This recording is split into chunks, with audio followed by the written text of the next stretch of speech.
તો નર્મદામાં શિવરાત્રીને લઈને દેવ મોગરા ધાબા ભક્તોની ભારે ભીડ જોવા મળે છે। આદિવાસી કુળ દેવી ચાહામોગી માતાનો ભરાયો છે બેડો। મહાશિવરાત્રીને લઈ ગુજરાત, મહારાષ્ટ્ર, મધ્યપ્રદેશના ભક્તોની ભીડ યાહામોગીના દર્શન માટે ઉમટી પડ્યું હોય છે।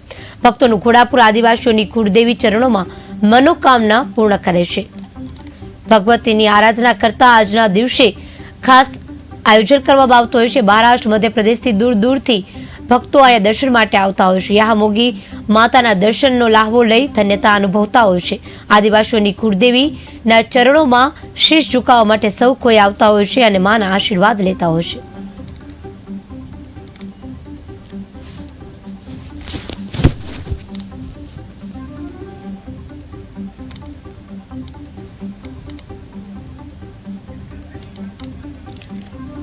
મહાશિવરાત્રીના દિવસે આદિવાસીઓની કુળદેવીના ચરણોમાં મનોકામના પૂર્ણ થાય તે માટે ખાસ ભક્તોનું ઘોડાપુર ઉમટતું હોય છે। નર્મદામાં શિવરાત્રીને લઈને દેવ મોગરા ધાબા ભક્તોનું ભારે ભીડ જોવા મળી છે। લાખોની સંખ્યામાં ભાવિક ભક્તો અહીંયા માતાના દર્શનનો લાભો લેતા હોય છે।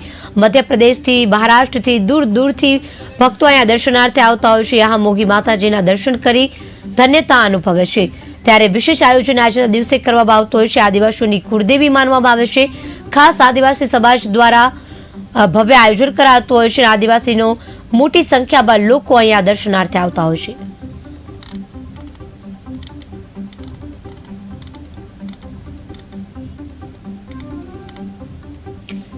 યાહામોગી માતાજીના દર્શન કરવા માટે ભાવિક ભક્તોની ભારે ભીડ વહેલી સવારથી જ જોવા મળે છે।